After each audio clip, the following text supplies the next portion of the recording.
എങ്ങനെയാണ് ചുരിദാറിലൊക്കെ നല്ല പെർഫെക്റ്റ് ആയിട്ട് സ്ലിറ്റ് സ്റ്റിച്ച് ചെയ്യണമെന്ന് നോക്കാം. അപ്പോൾ ഞാൻ ദേ ഈ ഒരു മെത്തേഡിലാണ് കേട്ടോ സ്റ്റിച്ച് ചെയ്യണത്. അപ്പോൾ നമ്മൾ ടോപ്പ് 2 പോർഷനും ജോയിൻ ചെയ്ത് സ്ലിറ്റ് എവിടെയാണോ സ്റ്റാർട്ട് ചെയ്യണത് ആ ഒരു ഭാഗം വരെ കൊണ്ടുവന്ന് സ്റ്റിച്ച് ചെയ്ത് ഒന്ന് ലോക്ക് ചെയ്ത് നിർത്തുക. അതിനുശേഷം നമ്മൾ എല്ലാ മെഷീനിലും കാണും സ്റ്റിച്ചിൻ്റെ ലെങ്ത് കൂട്ടിയിടാൻ വേണ്ടിയിട്ട്. അപ്പോൾ ഒരു ഭാഗം ഉണ്ടാകും, അവിടെ പോയിട്ട് നമ്മൾ സ്റ്റിച്ചിൻ്റെ ലെങ്ത് ഒന്ന് കൂട്ടിയിട്ടതിന് ശേഷം ഈ ഒരു ലൈനിൽ കൂടെ ഒന്ന് സ്റ്റിച്ച് ചെയ്ത് സ്റ്റോപ്പ് ചെയ്യുക. ഈ ഒരു ലൈൻ എന്ന് പറയണേ ഞാൻ സ്ലിറ്റിന് വേണ്ടിയിട്ട് 1 ഇഞ്ചാണ് എടുത്തിട്ടുള്ളത്. 1 ഇഞ്ച് ഇങ്ങനെ എടുത്തിട്ട് സ്ട്രൈറ്റ് ആയിട്ട് ഒരു ലൈൻ വരച്ച് കൊടുക്കുകയാണ് ചെയ്തത് കേട്ടോ. അപ്പോൾ ആ ഒരു ലൈനിൻ്റെ പുറത്തൂടെയാണ് ഇങ്ങനെ ഒന്ന് സ്റ്റിച്ച് ചെയ്ത് കൊടുത്തിട്ടുള്ളത്. അതിനുശേഷം ഈ വീഡിയോയിൽ കാണുന്ന രീതിയിൽ ഒന്നിങ്ങനെ ഒന്ന് നിവർത്തിയിടുക. ഈ ലൈനിങ് മുൻഭാഗത്ത് വരുന്ന രീതിയിൽ ഒന്ന് നിവർത്തിയിടുക. അതിനുശേഷം ഈ ഒരു രീതിയിൽ നമ്മൾ 2 1 ഇഞ്ചാണ് സ്ലിറ്റിന് വേണ്ടിയിട്ട് എടുത്തിട്ടുള്ളത്. അപ്പം ഈ അര ഇഞ്ച് വെച്ചിട്ട് ഈ ഒരു രീതിയിൽ ലൈനിങ് ഒക്കെ ചേർത്തിട്ട് ഒന്ന് മടക്കി കൊടുക്കുക കേട്ടോ. ഈ ഒരു രീതിയിൽ തന്നെ നന്നായിട്ടൊന്ന് മടക്കാം.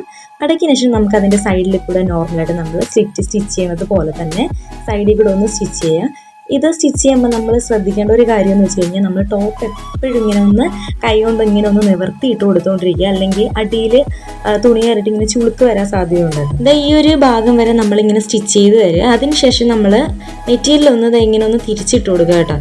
എന്നിട്ട് അതിൻ്റെ പുറത്തൂടെ ഇപ്പുറ സൈഡിലുള്ള ആ ഒരു സ്ലിറ്റിൻ്റെ ഭാഗം കൂടെ നമ്മൾ അതുപോലെ തന്നെ മടക്കിയിട്ട് ഇങ്ങനെ തിരിച്ചിട്ടൊന്ന് താഴത്തോട്ട് സ്റ്റിച്ച് ചെയ്ത് കൊടുക്കുകയാണ് ചെയ്യണേ. ഞാൻ പറയണത് എത്രമാത്രം മനസ്സിലാവണമെന്ന് അറിഞ്ഞൂടാ. അപ്പോൾ അതുകൊണ്ട് വീഡിയോ ഒന്നുകൂടെ നിങ്ങളൊന്ന് കണ്ടാൽ മതി, അപ്പോൾ മനസ്സിലാവും. ഞാൻ നല്ല ഡീറ്റെയിൽ ആയിട്ട് തന്നെ കാണാൻ രീതിയിലാണ് വീഡിയോ എടുത്തിട്ടുള്ളത്.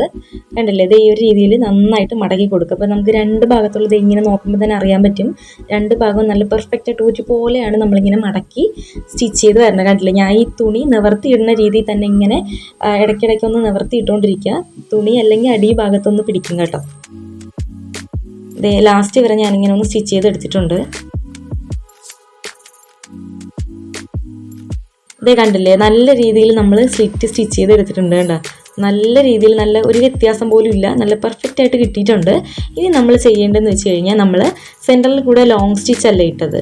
അപ്പോൾ അതൊന്ന് പിന്ന് വെച്ചിട്ടൊന്ന് അഴിച്ചു കൊടുക്കുകയാണ് ചെയ്യണത്. ത്രെഡ് കട്ടർ എന്തെങ്കിലും ഉണ്ടെങ്കിൽ ഒന്ന് കട്ട് ചെയ്ത് കൊടുത്താലും മതി. പക്ഷേ അത് മെറ്റീരിയൽ ചിലപ്പോൾ കട്ടായി പോകാൻ സാധ്യതയുണ്ട്. അതുകൊണ്ട് പിന്ന് വെച്ചിട്ടൊന്ന് അഴിച്ചു കൊടുത്താൽ മതി. ഒരു രീതിയിലൊന്ന് അഴിച്ചു കൊടുക്കുകയാണ് കേട്ടോ ചെയ്യണേ. അപ്പോൾ നല്ല അടിപൊളിയായിട്ട് നമ്മളെ സ്ലിറ്റ് കിട്ടിയിട്ടുണ്ട്. കണ്ടില്ലേ, നല്ല അടിപൊളിയായിട്ട് കിട്ടിയിട്ടുണ്ട്. നമുക്ക് ലൈനിങ് ആയിട്ടും ലൈനിങ് ഇല്ലാതെയൊക്കെ സ്ലിറ്റ് ചെയ്യുമ്പോൾ ഈ ഒരു മെത്തേഡിൽ ചെയ്ത് കഴിഞ്ഞാൽ നല്ല പെർഫെക്റ്റ് ആയിട്ട് കിട്ടും കേട്ടോ. ഞാൻ ഈ ഒരു രീതിയിലാണ് സ്ലിറ്റ് ചെയ്യണേ.